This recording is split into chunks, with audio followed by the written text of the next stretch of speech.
दोस्तों बहुत इंतजार था, जी हां बहुत इंतजार था कि सीएम उमर अब्दुल्ला जब मीडिया से बातचीत करेंगे तो कुछ ऐसी बात करेंगे जिसका बरसों से इंतजार था जम्मू कश्मीर की आवाम को, खासतौर से तलबा बिरादरी को, क्योंकि एक साल से जायद तो सिर्फ इस सरकार के बने हुए हो गए और इस एक साल से जायद के अरसे में भी कई बार हालांकि कई अलग अलग जमातों ने यह एहसास दिलाया, खुद नेशनल कॉन्फ्रेंस के ही अपने मेंबर पार्लियामेंट आगा रूहुल्लाह ने इसके लिए बराबर एक तरह से बगावती जो है एक तरह से रुख अपना लिया था। लेकिन क्या हुआ दरअसल जब काबीना की मीटिंग हो गई, मीटिंग के बाद, चूंकि ये मीटिंग जम्मू में हुई थी और दरबार मुल्क के बाद पहली मीटिंग थी, तो मीटिंग के बाद हुआ क्या रिजर्वेशन पर कोई ठोस बात सामने आई, ये हम जानने की कोशिश करेंगे। हमारे साथ मौजूद है शौकत, हमारे साथी, और साथ ही इस पर हम चर्चा भी ये भी करेंगे कि दरअसल इसको लेकर के क्या एक नई सियासत यहां से शुरू हो रही है, क्या जम्मू कश्मीर के सियासत में एक नया बाब शुरू हो रहा है, या फिर क्या यूं कह लें कि क्या एक कहीं ना कहीं जिस तरह से अपोजिशन से जो एक चुनौती या हम कहते हैं चेतावनी सामने आ रही है, ये क्या बता रहा है, क्या कहीं ना कहीं एक बार फिर एक रिजर्वेशन का जिन जो है वो बोतल से निकल गया। शौकत, मैं आपसे जानना चाहता हूं, आपका सवाल है, हमारे नाज़रीन देख रहे हैं, और मैं ये जानना चाहता हूं शौकत कि ये कितना अहम था, आज कितना इंतजार था लोगों को इस काबीना की मीटिंग का, चूंकि उसके लिए उसकी पहले ज़ैली कमेटी बनाई गई थी और लगभग चाहे वो राणा हो, जावेद राणा या फिर दूसरे कई सकीन है, सबने इशारा दिया था कुछ न कुछ होने वाला है रिजर्वेशन पर। जी, इंतजार तो था और इशू भी इतना बड़ा है कि इंतजार रहना भी चाहिए था, लेकिन मुझे ऐसा लगता है कि शायद उस कदर आउटकम नहीं आया जिस तरह से लोग एक्सपेक्ट कर रहे थे। फिर भी एक शुरुआत है, मुझे लगता है शुरुआत है। उमर अब्दुल्ला ने जैसे कहा कि हमने वादा किया है और हमने एटलीस्ट शुरुआत तो हमने पहल की है, बाकी जो लोग हमारे ऊपर उंगली उठा रहे हैं उन्होंने तो कुछ, जब वो रहे थे यहाँ पे इक़्तिदार में, तो उन्होंने कुछ किया ही नहीं। लेकिन एक बात और आपको रोक रहा हूं मैं कि उमर अब्दुल्ला ने यह कहा कि किसी के साथ नाइंसाफी नहीं होने दी, किसी के साथ नाइंसाफी नहीं होने दी जाएगी, लेकिन मसला यह है कि कैसे नहीं होने दी जाएगी, क्योंकि अब अगर आपके पास रिजर्वेशन है, कोटा तो लिमिटेड है, जितना है उतना आप उसको बढ़ा नहीं सकते, तो किसी को कम करना पड़ेगा, किसी का बढ़ाना पड़ेगा।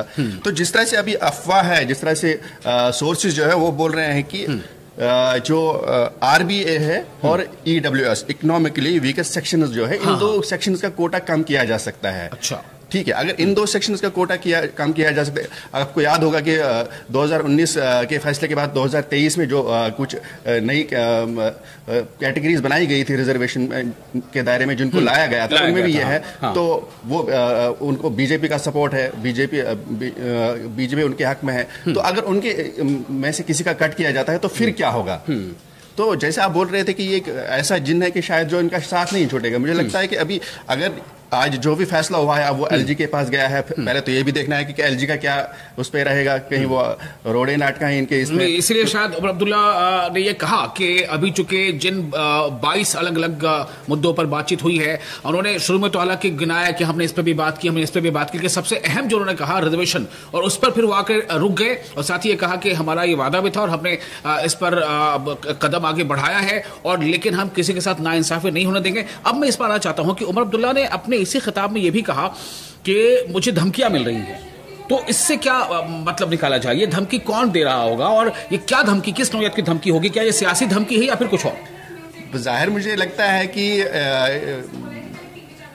शायद वो अगर रूहुल्लाह की तरफ ही इशारा दे रहे थे, क्योंकि अभी तो सबसे बड़ी धमकी तो उन्होंने ही दी है कि वो एहतजाज करेंगे, और उनका बहुत ज़्यादा प्रेशर है उस सेक्शन। और आप एक और चीज़ भी देख लीजिए, अभी कुछ फाइनल आउटकम नहीं आया है कि क्या पॉलिसी होगी, क्या ड्राफ्ट होगा, लेकिन उससे पहले ही leader of opposition Sunil Sharma ने धमकी दे कि अगर इस सेक्शन का कम होगा तो हम सड़कों पे आ गए, अगर इस सेक्शन का कम होगा तो मुझे लगता है अभी बहुत कुछ देखना है इसमें हमें। तो लेकिन देखिए एक बात और है, अगर आगा रूहुल्लाह की तरफ से कोई ऐसी धमकी होती, वो धमकी क्या देगा? मुझे लगता है जो आपने कल हमने जिस पर बातचीत की थी, उन्होंने कहा था कि अगर जल्दी कोई कदम नहीं उठाया गया तो ये भी फिर डर रहेगा, 20 दिसंबर से हम एहतजाज करेंगे। ये भी फिर डर रहेगा अगर वो प्रोटेस्ट करते हैं, एहतजाज करते हैं, तो फिर हमने देखा तो इससे पहले भी कितनी बयानबाजी एक दूसरे के खिलाफ हुई, तो कहीं ऐसा ना हो कि फिर पार्टी पे बात आ जाए, पार्टी में कुछ ऐसे खिलाफ दो सेक्शन हो जाए। मुझे ये लग रहा है कि हमारे नाज़रीन भी उमर अब्दुल्ला के बयान उन्होंने सुना होगा, क्योंकि हम न्यूज़ 18 के सोशल मीडिया प्लेटफॉर्म पे हमने उस बयान को भी बहुत ही अहमियत के साथ उसको दिखाया है। मैं ये कह रहा हूं कि उमर अब्दुल्ला ने ये कहा कि जब उनसे आगा रूहुल्लाह का नाम लेकर पूछा गया तो उन्होंने कहा कि आप हमारे जिस दोस्त का जिक्र कर रहे हैं, दरअसल ऐसा नहीं है कि हमने उनको खुश करने के लिए किया है। तो इससे एक बात तो साफ हो रही है कि कुछ ना कुछ तो किया गया है। जी जी, कुछ न कुछ तो किया गया है। उमर अब्दुल्ला ने जैसे उन्होंने क्लियरली बोला कि हमने एक कोशिश की है, एक पहल की है कि हमने कि सबके साथ इंसाफ हो, एक रैशनलाइज किया जाए रिजर्वेशन की पॉलिसी को। तो अब जो कुछ है वो हमने एलजी को भेज दिया। तो मतलब कुछ न कुछ तो किया है उन्होंने। और दूसरा ये कि उनको खुश करने के लिए नहीं, लेकिन सही बात है रिजर्वेशन इशू आगा रूहुल्लाह से शुरू नहीं हुआ है, आगा रूहुल्लाह पे खत्म भी नहीं हुआ। लेकिन ये बात भी हकीकत की जब से आगा रूहुल्लाह इसके साथ बढ़ चढ़ कर जुड़े हैं तब से थोड़ा इसने ज्यादा लाइमलाइट पकड़ी है इस इशू ने, और तब से ज्यादा मुझे लगता है कि कोशिशें होने लगी हैं। तो यहाँ ये बात साफ हो जाती है जो आप कह रहे हैं कि अगर ये बोतल से जिन के बाहर निकलने जैसा है तो ये कहीं ना कहीं एक बात तो इशारा दे दिया उमर अब्दुल्ला ने कि जब आगा रूहुल्लाह के बारे में पूछा उन्होंने कहा कि हमने किसी फर्द वाहिद या जिस दोस्त का आप जिक्र कर रहे हैं तो उनको खुश करने के ऐसा नहीं किया, ये जम्मू कश्मीर के आवाम के लिए हमने किया है। इसका मतलब कुछ ना कुछ तो कदम आगे बढ़ाया है। अब सवाल ये जो आप कह रहे हैं कि हिज़्ब इख्तिलाफ के जो लीडर है उन्होंने पहले ही ये चेतावनी दे दी है कि अगर किसी का हक जो है वो छीना गया या कम किया गया तो हम जो है इसको लेकर के एहतजाज करेंगे। तो क्या इस तरफ उमर अब्दुल्ला कह रहे थे कि मुझे चेतावनी मिल रही है, मुझे धमकी मिल रही है? हाँ, वो भी एक है कि अंदर ही अंदर बहुत सारी चीजें चल रही होंगे क्योंकि बहुत वक्त से इशू चल रहा है, बहुत बड़ा इशू है। और ये भी है कि 2023 में जो नई कैटेगरीज बनाई गई थी तो जैसे मैंने पहले कहा कि उनको बीजेपी का सपोर्ट हासिल है, तो अंदर अंदर ये सब चीजें तो चल ही रही होंगी। और जाहिर सी बात है कि अपोजिशन तो छोड़ेगी नहीं, ठीक है, उनको तो मौका ही मिलना की जरूरत होती है कि कैसे हुकूमत को घेरा जाए, तो वो भी एक इशू है। लेकिन मोटे तौर पर अगर हम बात करें तो ये जम्मू कश्मीर, जैसा उमर अब्दुल्ला ने कहा कि जम्मू कश्मीर के अवाम के हक में होगा, जम्मू कश्मीर के जो नौजवान हैं, चाहे वो लड़का हो या लड़की हो, जो सरकारी नौकरी के तलबगार है उनके हक में होगा। तो ये तो कहीं ना कहीं इस नौजवान फ्रेटर्निटी को कैटर कर रहा है ना। तो क्या आपको लगता है कि अपोजिशन की इस चेतावनी का, जिसको उमर अब्दुल्ला धमकी कह रहे हैं, उसका कुछ खासा असर पड़ेगा? मुझे लगता है कि जो इस वक्त कैबिनेट ने फाइनल या जो कमेटी बनाई गई थी, जो उन्होंने रिपोर्ट दी है, और उसके रिपोर्ट के बाद जो फाइनल कैबिनेट में आज फैसला है, मुझे लगता है उसको चेंज किया जाएगा। मुझे लगता है वो तो आगे बढ़ेगी वो रिपोर्ट और उस पर काम होगा। लेकिन ये भी सही है कि गवर्नमेंट को इस चीज़ के लिए, हुकूमत को इस चीज़ के लिए तैयार भी रहना होगा कि अपोजिशन की तरफ से अपोजिशन होगी ही। बिल्कुल, तो उनका तो काम के फेवर मुझे आज जिस तरह से काम करेंगे। जी, और जिस तरह से आज एलओपी सुनील शर्मा जी के तेवर मुझे लगे, तो मुझे लगता है कि नहीं, इतनी जल्दी वो खामोश भी नहीं बैठेंगे इस इशू। ठीक है, अब एक सवाल जो उन्होंने कह दिया है कि अभी ये उन्होंने कहा कि ऑनरेबल एलजी साहब के पास ये फाइल गई है, अब देखते हैं आगे क्या होता है। मैं आपसे जानना चाहता हूँ कि क्या लग रहा है, इससे पहले कई बार कई वज़रा ने यह इशारा दिया कि हमारी फाइलें अटक जाती हैं, हमारे खुद फारूक अब्दुल्ला साहब ने कई बार कहा कि हमारी बहुत सारी फाइलें उनके पास अटकी पड़ी रहती हैं। वो तो इस मामले में क्या हो सकता है, क्या आपको लग क्या रहा है? मुझे ज़ाती तौर पर ऐसा चाहता हूं कि इसको नहीं अटकाना चाहिए, ये आगे बढ़नी चाहिए फाइल, क्योंकि ये जो है नौजवान से जुड़ा मसला है, रोजगार से जुड़ा मसला है और इंसाफ से जुड़ा मसला है। ठीक है, अब 30% रिजर्वेशन आप देंगे इतनी बड़ी पॉपुलेशन को, तो नाइंसाफी तो है कहीं ना कहीं। मुझे लगता है इस पर पॉलिटिक्स नहीं होनी चाहिए, पॉलिटिक्स है। लेकिन जिस तरह से फारूक अब्दुल्ला ने रिसेंटली कहा था, आपने जैसे आप जिस बात की जिक्र कर रहे थे कि वो सिर्फ फाइलों में ही अटके हुए हैं एलजी, तो वो एक खौफ तो है। तो एक बहुत बड़ी देखने वाली चीज ये होगी कि एलजी का, अपोजिशन का तो बाद में है, जब फैसला लागू होगा, कुछ आ जाएगा, उसके बाद अपोजिशन की बारी। फिर यहाँ ये देखना है कि एलजी का क्या रवैया रहेगा, वो कितनी जल्दी इसको फाइल को देखते हैं, क्या फैसला लेते हैं, रिजेक्ट करते हैं, क्या करते हैं। तो मुझे लगता है ये भी एक बहुत बड़ी, कहीं ना कहीं उमर अब्दुल्ला के शोल्डर पर जो एक दबाव था वो एक हल्का इस तरह से हो गया है कि उन्होंने बॉल जो है अब एलजी के कोर्ट में डाल दिया है। अब ये देखना अहम होगा कि एलजी की तरफ से इस पर क्या पहल होती है, कब तक पहल होती है, क्या ये मामला बहुत ही आसानी के साथ आगे बढ़ेगा या इसमें अभी बहुत कुछ होना बाकी है। इसमें सियासी रसाकशी, सियासी जुदम पैदार सब कुछ हो सकता है। इसमें बहुत इसके जो है ऐसे आसार नजर आ रहे हैं। ये कितना अहम था, आज कितना इंतजार था लोगों को इस काबीना की मीटिंग का, चूंकि उसके पहले ज़ैली कमेटी बनाई गई थी और लगभग चाहे वो राणा हो, जावेद राणा या फिर दूसरे कई सकीन तो सबने इशारा दिया था कुछ न कुछ होने वाला है रिजर्वेशन पर। जी, इंतज़ार तो था और इशू भी इतना बड़ा है कि इंतज़ार रहना भी चाहिए था।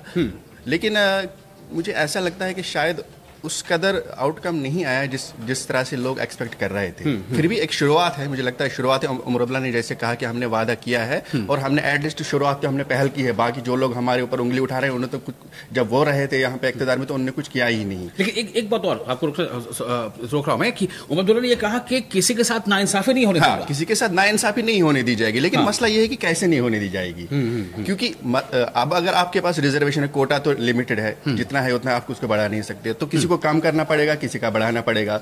तो जिस तरह से अभी अफवाह है, जिस तरह से सोर्सेज जो है वो बोल रहे हैं कि जो आरबीए है और ईडब्ल्यूएस, इकोनॉमिकली वीकेस्ट सेक्शंस जो है, इन दो सेक्शंस का कोटा कम किया जा सकता है। अच्छा, ठीक है, अगर इन दो सेक्शंस का कोटा कम किया जा सकता है। आपको याद होगा कि 2019 के फैसले के बाद 2023 में जो कुछ नई कैटेगरीज बनाई गई थी रिजर्वेशन के दायरे में, जिनको लाया गया था, उनमें भी ये है।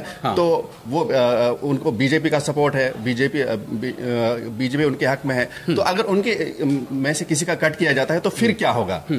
तो जैसे आप बोल रहे थे कि ये एक ऐसा जिन्न है कि शायद जो इनका साथ नहीं छोड़ेगा। मुझे लगता है कि अभी अगर आज जो भी फैसला हुआ है, अब वो एलजी के पास गया है, पहले तो ये भी देखना है कि एलजी का क्या उस पर रहेगा, कहीं वो रोड़े नाटका है इनके इसमें। इसलिए शायद उमर अब्दुल्ला ने ये कहा कि अभी चूंकि जिन 22 अलग अलग मुद्दों पर बातचीत हुई है, उन्होंने शुरू में तो हालांकि गिनाया कि हमने इस पर भी बात की, हमने इस पर भी बात की, कि सबसे अहम जो उन्होंने कहा रिजर्वेशन, और उस पर फिर वो आकर रुक गए। और साथ ही ये कहा कि हमारा ये वादा भी था और हमने इस पर कदम आगे बढ़ाया है। अब एक सवाल जो उन्होंने कह दिया है कि अभी ये उन्होंने कहा कि ऑनरेबल एलजी साहब के पास ये फाइल गई है, अब देखते हैं आगे क्या होता है। मैं आपसे जानना चाहता हूं कि क्या लग रहा है, इससे पहले कई बार कई वज़रा ने यह इशारा दिया कि हमारी फाइलें अटक जाती हैं। हमारे खुद फारूक अब्दुल्ला साहब ने कई बार कहा कि हमारी बहुत सारी फाइलें उनके पास अटकी पड़ी रहती हैं। वो तो इस मामले में क्या हो सकता है, क्या आपको लग क्या रहा है? मुझे ज़ाती तौर पर ऐसा, मैं चाहता हूं कि इसको नहीं अटकाना चाहिए, ये आगे बढ़नी चाहिए फाइल, क्योंकि ये जो है नौजवान से जुड़ा मसला है, रोजगार से जुड़ा मसला है और इंसाफ से जुड़ा मसला है। ठीक है, अब 30% रिजर्वेशन आप देंगे इतने बड़ी पॉपुलेशन को, तो नाइंसाफी तो है कहीं ना कहीं। मुझे लगता है इस पर पॉलिटिक्स नहीं होनी चाहिए, पॉलिटिक्स है। लेकिन जिस तरह से फारूक अब्दुल्ला ने रिसेंटली कहा था, आपने जैसे आप जिस बात की जिक्र कर रहे थे कि वो सिर्फ फाइलों में ही अटके हुए हैं एलजी, तो वो एक खौफ तो है।